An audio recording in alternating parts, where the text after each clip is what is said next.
To really know what makes a great city work, you have to peel back its skin and expose its secret life force. A system of incredible complexity and technology that millions depend on, but few understand. A fantastic voyage now begins, a journey deep inside the world's megacities.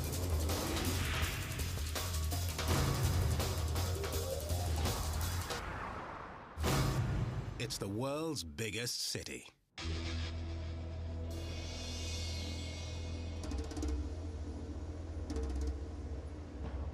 It covers more than 1,400 square kilometers. Its population density is greater than New York City, Tokyo, or London.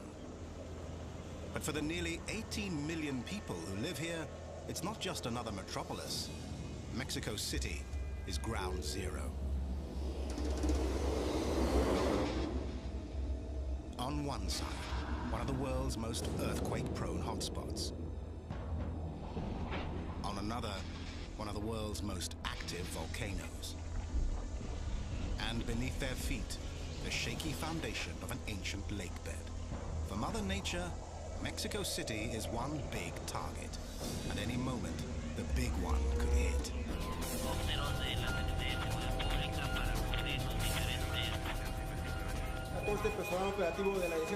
Incidente en cuanto a las presas. Guarden silencio.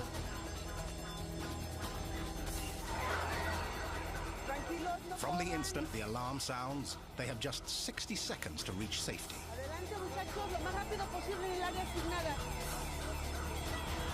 Lo más rápido posible, muchachos, en el área asignada.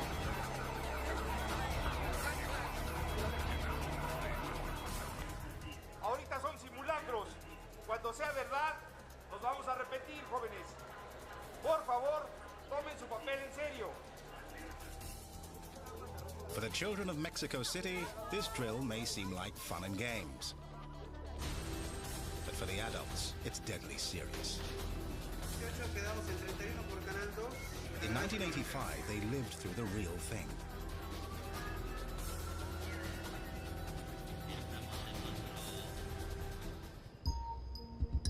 The threat lies off the coast of Acapulco, beneath the placid Pacific. Anywhere along this shoreline, a quake could originate. Here, the Cocos and Rivera tectonic plates are forcing their way beneath the North American plate. The most feared section is the dreaded Guerrero Gap. For nearly a century, the pressure has been building. The Guerrero Gap lies 300 kilometers from Mexico City, but for a people devastated by a quake just 2 decades ago, it's too close for comfort.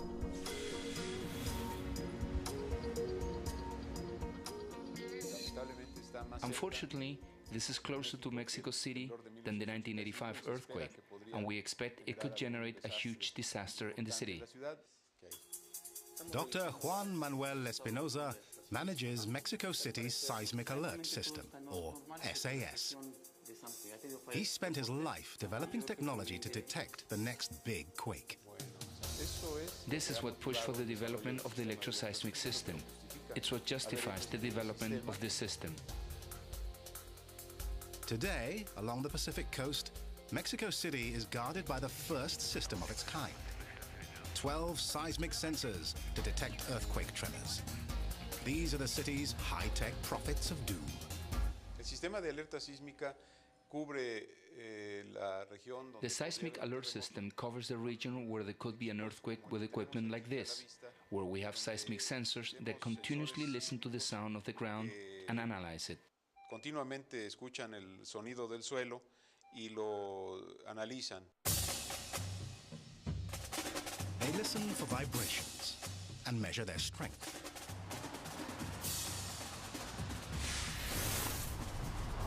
The force of any earthquake is measured on the Richter scale. Most people know it by name. Few understand its diabolical mathematics. Though the scale theoretically has no limit, every quake ever measured has fallen between 0 and 9.5. But a single decimal point can mean a giant increase in destruction. Each additional 0.1 means 100% more force. In Mexico City, a quake above 7.5 can destroy buildings. The 1985 quake that devastated Mexico City, 8.0. Beyond 8.5, ruin.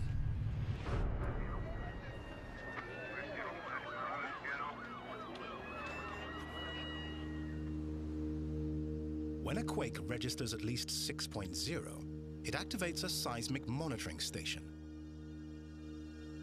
When at least 2 stations are activated, they relay a signal to Mexico City, automatically triggering an alarm.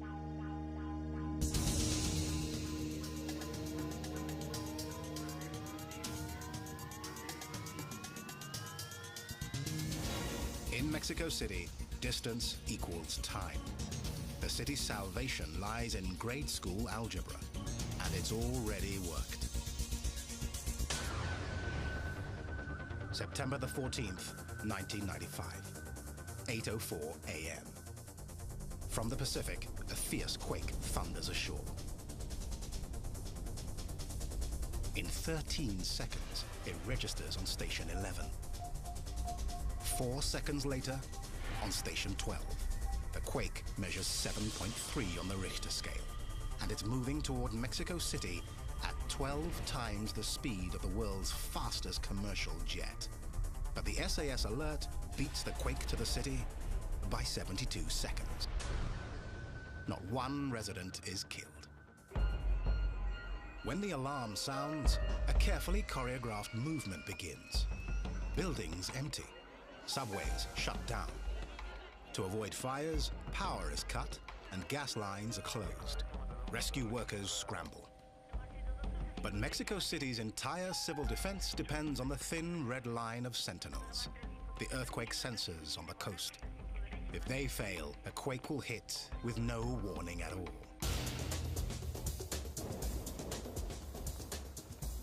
To prevent failures, the sensors are routinely inspected. Today, it's a sensor at the San Pedro station near Acapulco. For Roberto Islas, just getting there is shaky. To come here to the stations, with all the difficulties it entails, to perform maintenance, we're motivated because we know our job is important, not only for us, but for every person who lives in Mexico City. And that if an earthquake occurs, we may save many lives.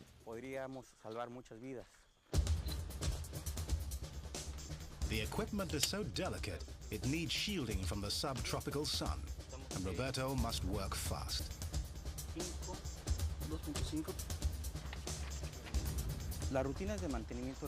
The routine maintenance is done every 2 months, so every 2 months we come to look at each one of the parameters of the sensor equipment and the modifications in the tower.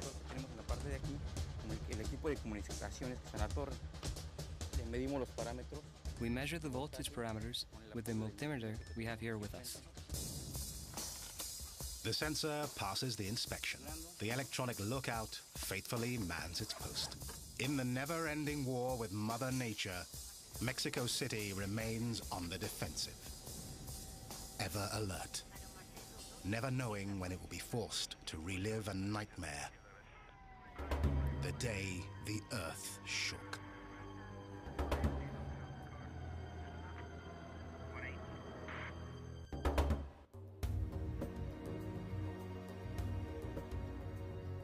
Most great cities are founded on rivers. Mexico City was founded on prophecy. On a swampy island, Aztec legend says, an omen appeared. An eagle perched on a cactus eating a snake. An omen to build. The Aztecs built Tenochtitlan, the city of dreams. Through the centuries, it survived Mother Nature's worst torments. Then, from across the sea, came a man-made disaster. Spanish conquistadors destroyed the city of dreams and built a new city in its place. Centuries later, disaster still arrives from the sea, the epicenter of Mexico City's biggest quakes. Está temblando un poquitito. No se asusten, vamos a quedarnos. Les doy la hora. September the 19th, 1985. Just after 7 a.m. The city awakes to shattering news. Sigue temblando un poquitito, pero pues vamos a tomarlo con una gran tranquilidad.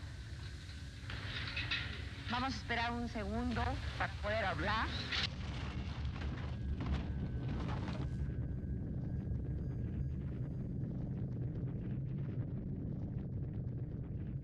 The broadcast is cut off when the television studio collapses. Miraculously, the reporters survive.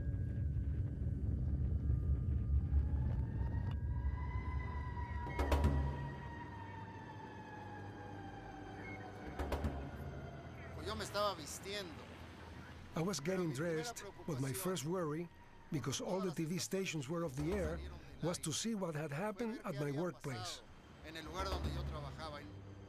Jacobo Zabludovsky is Mexico's most revered journalist. But on the blackest day in the city's history, he was also an eyewitness. This is Televicentro, Televisa. The only building left standing was that one, 6 floors. All this area had theaters, TV studios, archives. It was all destroyed. Había archivos. Se destruyó.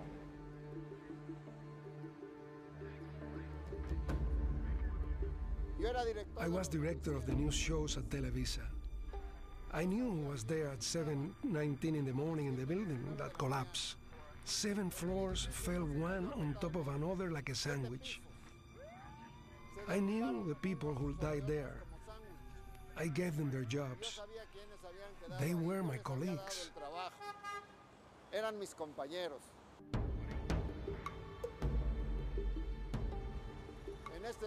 In this place, more than 100 people died.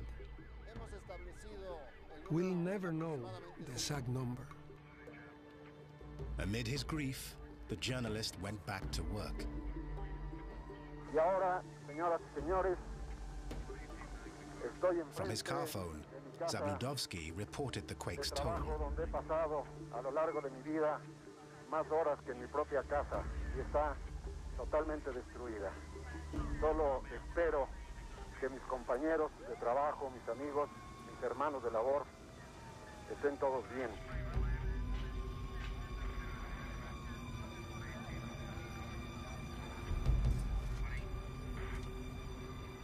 For the millions without electricity, battery-powered radio was the only way to get news. Tengo la tristeza de decir que estoy en presencia de uno de los más grandes desastres que he visto en la historia de la Ciudad de México desde que nací en ella. The grief of an entire city found a voice.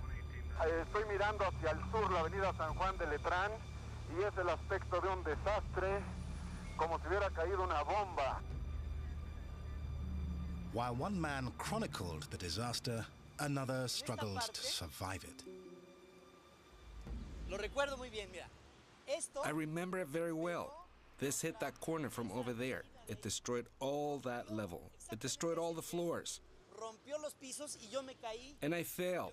I fell over here. Here.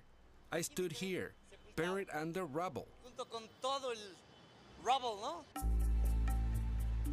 Pedro Ferriz de Con lived to become the most popular radio host in the nation. But in 1985, he was just another victim of bad engineering. Yo creo que muchos de los edificios se cayeron producto. I believe many of the buildings that collapsed did so because of corruption. Había un reglamento de construcciones. In this country, there were regulations for construction. It's true, the authorities monitor the plans, but the materials used were not up to the proper standards.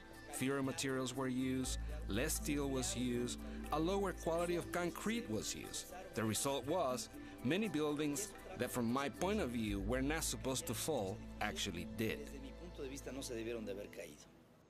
Even the most important buildings weren't constructed to withstand the shock waves. Un par de cuadras más para allá. A few blocks over there, there's the National Hospital of Mexico. It fell.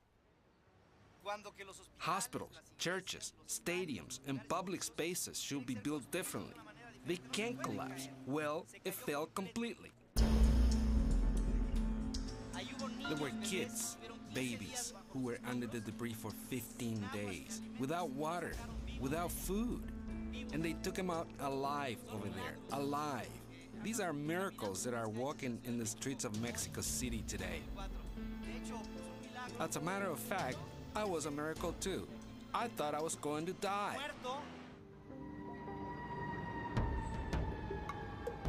Decon survived a seismic truth. Earthquakes don't kill people, buildings do. In all, 412 buildings were leveled. Thousands more were damaged beyond repair. No one knows exactly how many people perished inside. Some say 10,000. Estimates go as high as 30,000. What made the damage so great is the very ground the city is built on. One thing is certain, the underground of Mexico City varies substantially. Dr. Sri Krishna Singh is head of the Seismological Institute at the University of Mexico. In this general area, where we are right now on the university campus, there's no danger of quakes, because this is volcanic subsoil. It's very sturdy subsoil.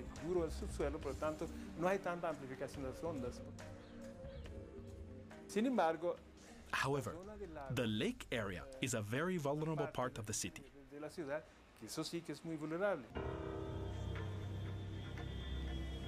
The heart of the city is built on landfill over an ancient lake bed.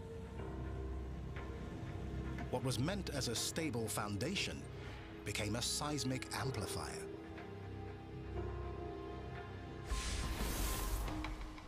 Seismic waves travel from the epicenter of an earthquake like ripples in a pond, losing strength with distance. But not here.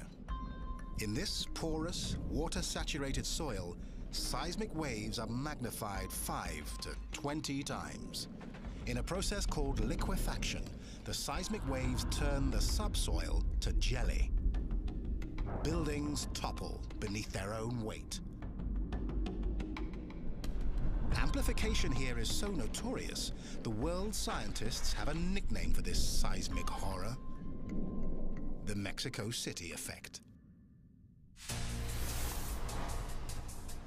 In the quest to make Mexico City earthquake-proof, the shifting Earth poses a challenge to every construction project, whether above ground or below. Mexico City has the world's third busiest subway system, behind only Moscow and Tokyo. 176 stations, 207 kilometers of track, more than 4 million riders a day.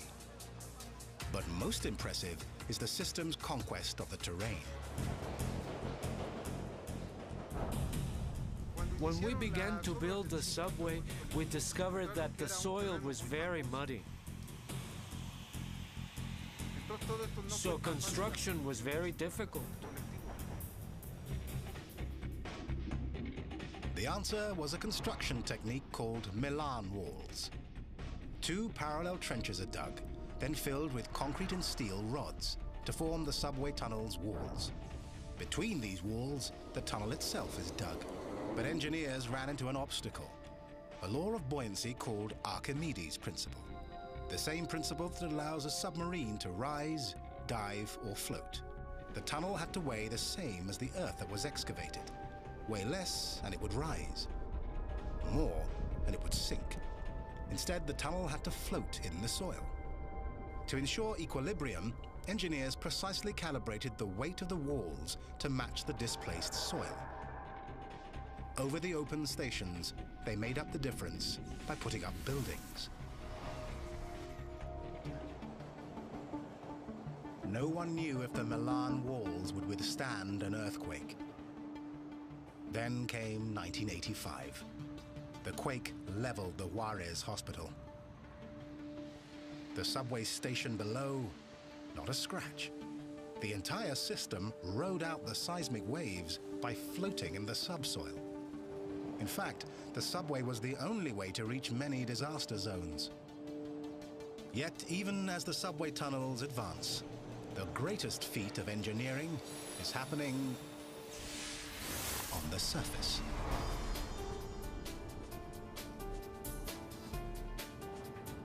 While the city sleeps, work continues on one of the biggest projects in its history, the Segundo Piso, or second floor.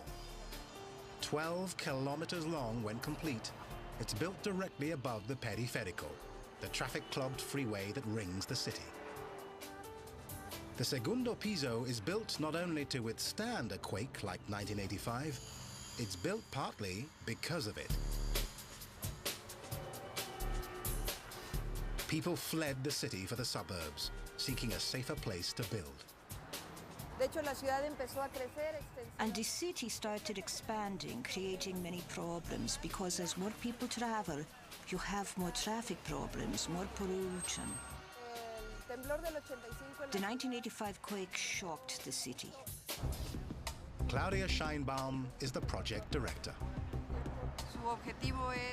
The goal is to provide a road to the western part of the city, and particularly to divide the drivers with long trips, so they can go on the higher level, from the drivers with short trips, so they can go on the lower level. Scheinbaum's challenge? Unclog the congested highways without creating a death trap. The solution? Tame the unstable terrain. The Segundo Piso will be supported by 179 pillars in a ring around the city. On average, each stands 16 meters and weighs 100 tons. Erecting each one is an engineering challenge in itself. First, the subsoil must be analyzed. Every site in Mexico City is different, and each foundation must be sunk deep enough to withstand seismic waves. Then the column is poured, erected, and locked to its subterranean foundation. Then the piece that locks the column with the concrete foundation is fixed with an engineering process called tensing. So you use cables to pull it, a force that keeps them tense for 50, 60, 70, many years. 50, 60, 70, muchos años. After the columns comes an arm. There are around 400 that we have to mount during the night. And after that come the road beds. Around 2,200 road beds in the whole Segundo Piso. Each of these pieces, for example, the one to be mounted today, weighs about 200 tons. We even mounted pieces we call whales that weigh around 320 to 340 tons. The columns support the arms, and the arms further support the roadbeds. For any engineer, a project like this is a mountain of hurdles, but Scheinbaum must leap a hurdle few others face. Her work has to withstand an earthquake. The Segundo Piso can take an earthquake much stronger than the 1985 one, almost 1.5 times stronger. That's how it's been calculated, but it can probably take even more than that.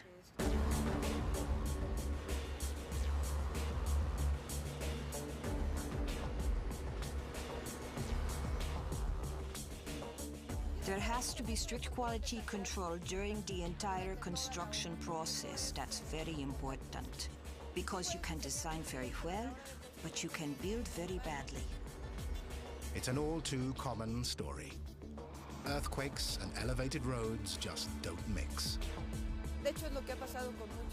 This is what happened with many bridges that have fallen. They didn't have the best pieces in a certain place. In 1989, an earthquake hit San Francisco during rush hour and collapsed sections of the Bay Bridge and Nimitz Freeway. In all, 63 people perished. Mexico City has learned from others' mistakes. Instead of resisting the quake, it will move with it.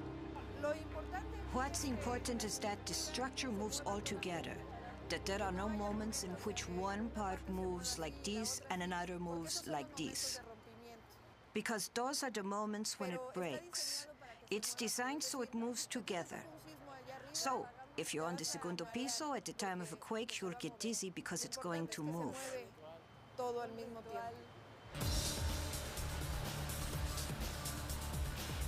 The scope of the entire project is dizzying. On On the segundo piso, progress is measured one giant piece at a time.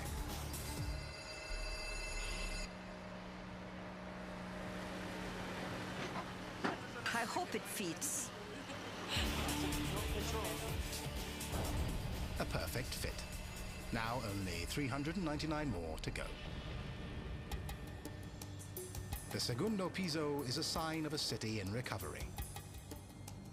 To rebuild after the disaster of 1985, Mexico City had to overcome its jitters and conquer its fear of heights, in spite of the towering risk.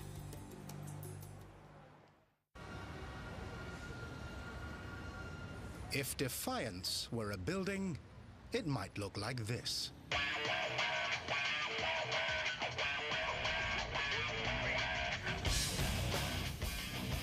This is the Torre Mayor, the biggest tower. At 55 stories, it's the tallest skyscraper in Latin America. President Vicente Fox calls it the symbol of a new Mexico. And it is. 2 decades after the disastrous earthquake of 1985, Mexico City is no longer afraid to reach for the sky. Just after the quake, the regulations in the city changed. Some regulations were approved that stated we could build only up to 4 floors.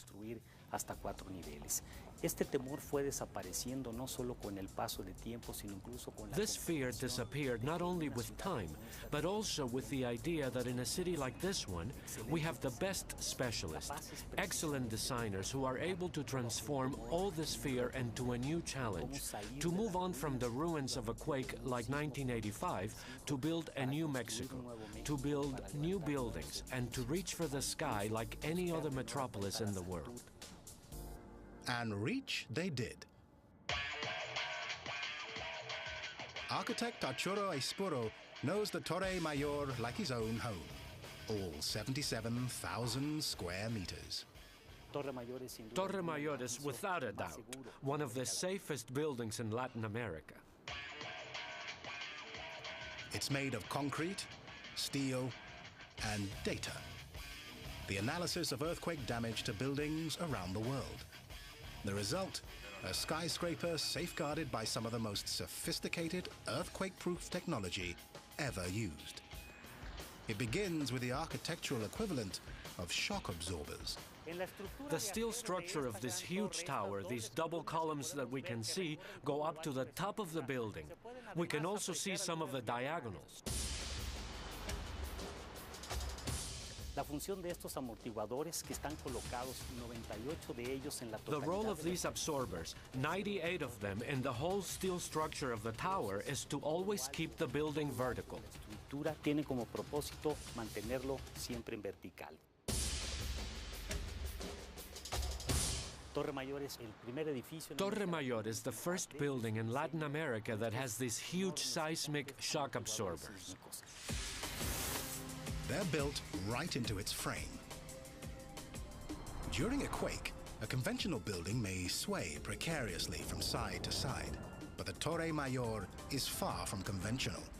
Instead, it can flex in 3 dimensions. Attached to its crossbeams are 98 resilient dampers that absorb the brunt of a quake. Flexible up top, the tower is firmly anchored down below. It rests on 251 concrete pilings, driven 60 meters deep below the marshy landfill and into firmer subsoil. In theory, the building can withstand an 8.5 magnitude quake, a force that would topple nearly any other building its size. It all sounds good in theory, and this theory has actually been tested.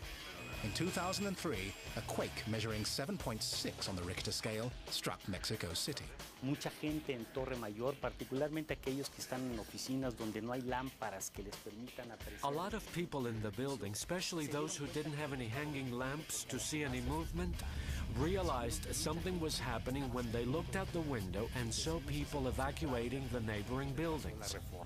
Algunas de las anécdotas que nuestros propios inquilinos contaban después de ese Some of our tenants said they didn't even feel any shaking. no sintieron la oscilación. That proves the shock absorbers reduce the shaking of the building and make it almost imperceptible. La oscilación del edificio que llega a ser incluso imperceptible para muchas gentes aquí.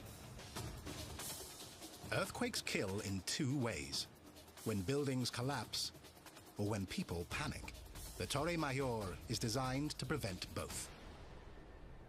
Torre Mayor es el único edificio que The hay. Torre Mayor is the only building in Mexico that gets electricity from 3 different parts of the city. If we lack electricity in one of them, these switches send all of our system to the second substation.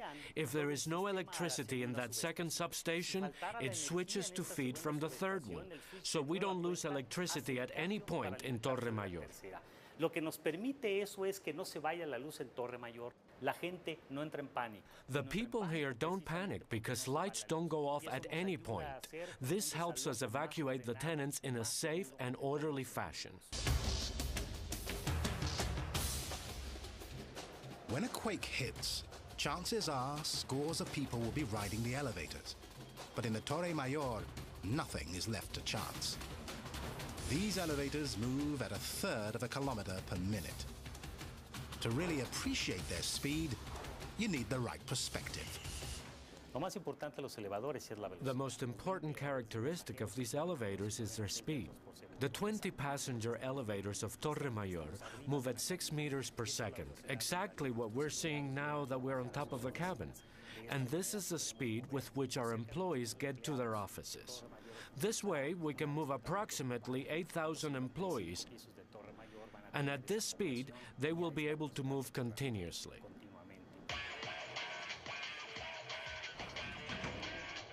Besides speed, these elevators also have computer-controlled brakes to prevent people being stuck between floors during an earthquake. That's why the elevator system contains in its base, in the elevator pit, a seismic sensor that detects any earth movement and then automatically stops the elevator at the closest floor so the passengers can get off. Que los pasajeros puedan bajar. But imagine the worst. Exits blocked below and people trapped up high. No problem. The Torre Mayor has a built-in escape hatch.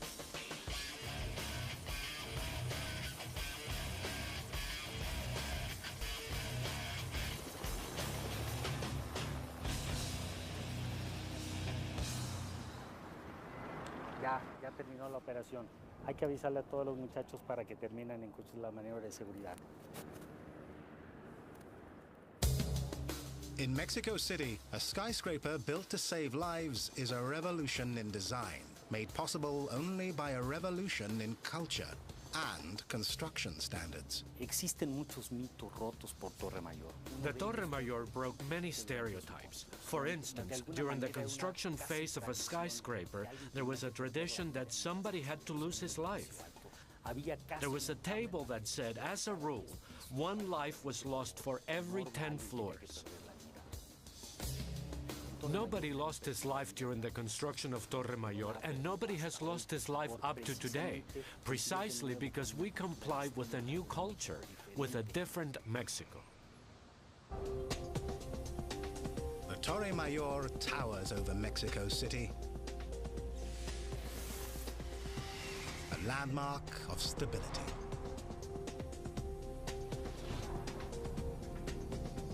In the distance, towers another landmark, a far more ominous reminder of the city's treacherous foundation. And like the specter of rumbling earth, it casts a fearful shadow.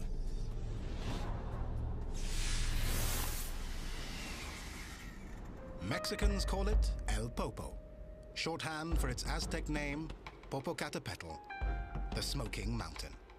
It's still smoking.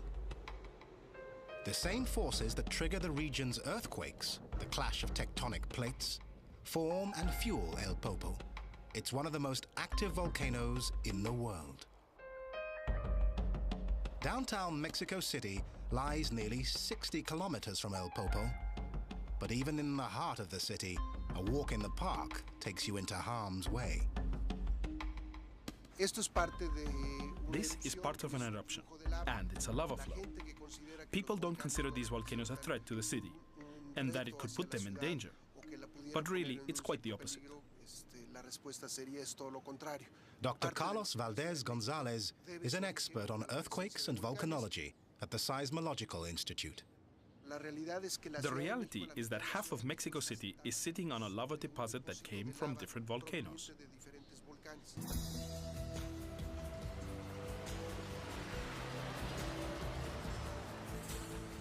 Yet the same forces that can destroy the city gave it life. La riqueza de este suelo, el bosque, las zonas cultivables y la razón de un asentamiento de nuestros antepasados en este lugar. The richness of the soil has to do with the presence of volcanoes. The forests, the agricultural land, and also the reason why our ancestors settled here, all has to do with the presence of the volcanoes.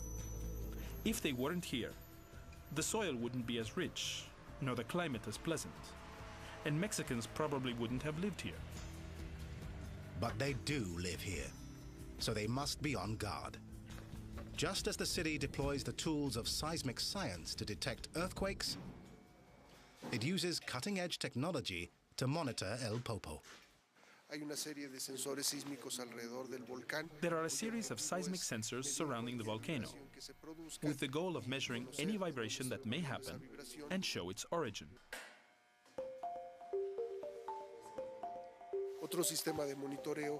Another monitoring option is to look at any deformation the volcano might have. If material starts coming up, initially the volcano will expand very minimally. So we have instruments, one of which is essential. It's a laser beam that goes up to a reflector inside the volcano, then comes back.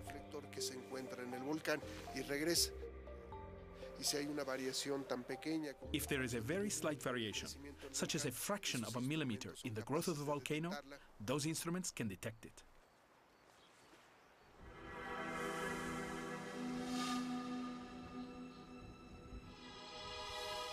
Sensors and lasers aren't the only weapons in his arsenal. Se toman muestras de ceniza, material que ha emitido el volcán, se analizan, se ve el contenido. We analyze ashes or material that the volcano emits. These indicate future activity. Hay una serie de cámaras que vigilan al volcán las 24 horas. Hay la posibilidad de que en la noche la cámara es sensible a la luz y podemos. We have a series of cameras that control the volcano 24 hours. These are cameras sensitive to light that work during the night, so we can detect if it's emitting ashes or vapors. And all these monitoring systems together transmit to Mexico City. We can know about the state of this volcano in real time, 24 hours a day, 365 days a year. Since 1995, El Popo has been smoking, conjuring images of molten doom. But it needn't spew lava to wreak havoc. It doesn't have to be an eruption. Just an explosion of ash could threaten a city as large as Mexico City. When ash meets water, it hardens like concrete. It could grind the city to a halt. We could have some serious problems if the ash deposits on the soil, and if we get that amount of ash in a rainy season. It could be drained by the rain, and the result could be the ash clogs the drainage system.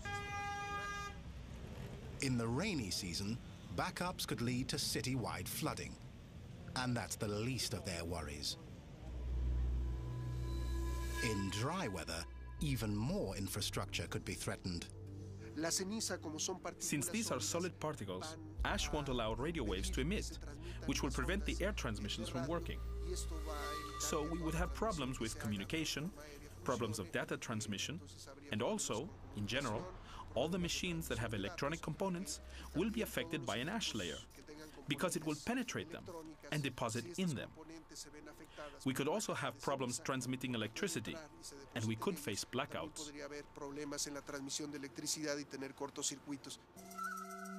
The threat is real. In June 1997, El Popo spewed so much ash, transportation was crippled. The city was even forced to close its airport. Growth has made Mexico City even more vulnerable to El Popo. As the city expands, it moves ever closer to the thin line between progress and peril. Hace 50 años, esta parte de la ciudad no existía. 50 years ago, this part of the city didn't exist. Most of the city was farms. They didn't depend on electricity, and the number of flights back then was much less. So it's important to understand that the activity we have in this country, both seismic and volcanic, hasn't changed. What has changed are the activities of civilization, man, and all the work we do that make us more vulnerable to these phenomena than before.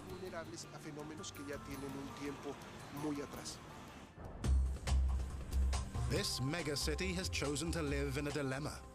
Volcanoes on one side, earthquakes on another. Its only defense is early detection. From El Popo to the Guerrero Gap, the city's lookouts keep watch. The moment danger strikes, its guardian angels will leap into action. The alarms will sound. But those in the greatest peril may not hear the warning. When the great earthquake of 1985 struck Mexico City, it toppled hundreds of buildings and left thousands uninhabitable. This is one of them. But someone still lives here. I came here in September of 1944. I was 14 years old. My mother brought me here from my village. My mother worked here and she rented a small room, and today I'm still here. Pilar Valderrama came through the 1985 quake in better shape than the building. The quake got us when we were walking down the stairs, but I never ran. When it shakes, I stop because it's much more dangerous if you start running. Unos vecinos de aquí adelante lo mismo vivían en la azotea y al bajar ya en el One of the neighbors who lived on the top floor, the stairs collapsed and he was smashed there. So I stay here, upstairs, and wait for the quake to end.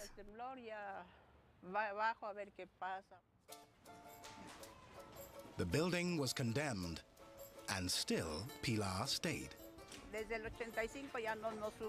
Since 1985, the water doesn't come up anymore. We pump it up here, and here we are. But look, even with my poverty, my problems, I'm happy here.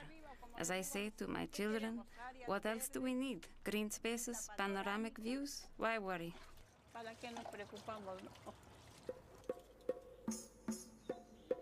These ruins embody the two gaps in Mexico City's line of defense against earthquakes.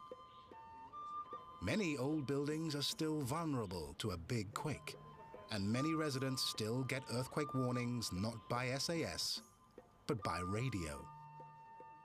If the radio's not on, they won't get a warning, just the shakes. If I'm here outside, I feel if we have an earthquake because the water moves, the tub moves, but alarms, we don't hear any alarms. I put my faith in the Lord above, in God, who's the only one who moves us, who protects us. Not quite. When the next quake hits, Mexico City will fall back on one last line of defense. These are the Condors, a branch of the Federal District Special Forces. They serve as medevacs for every hospital in Mexico City. In an earthquake, they may be the only rescuers who can reach victims in time. The response is immediate. As soon as the alarm goes off, we stop whatever we're doing and immediately go to our choppers.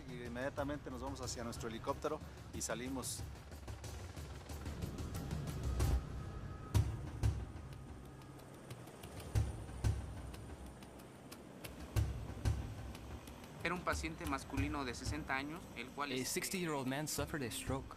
Basically, he needed to be treated within 10 minutes. Prácticamente tenía que ser atendido no más de 10 minutos la persona lesionada. Edgar Moquecho has served with the Condors for 6 years. For him, every flight is a dress rehearsal for the day a quake hits.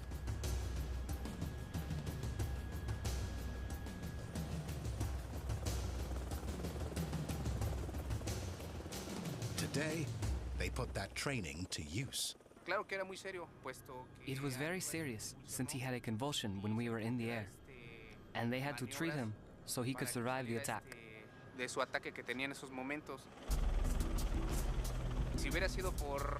A land ambulance would have taken 40 minutes. And the good thing about this is that we were able to save one more life. The patient got there alive and is in good hands.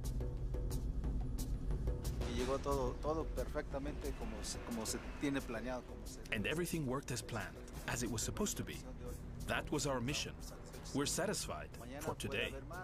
Tomorrow, there could be more. And other days, there could be a different scenario or emergency.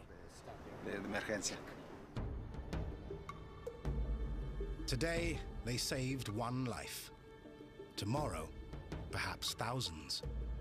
Like few other cities, Mexico City will always live in the shadow of disaster, threatened by not one natural peril, but two. The dreaded Guerrero Gap, the seismic time bomb, is still ticking. El Popo, the fiery mountain, is still smoking. The big one may still be coming. For those charged with safeguarding millions of lives, the motto remains: eternal vigilance. They prepare for the worst and pray it never comes. But whenever it does, this time, things will be different. Mexico City will be forewarned and forearmed.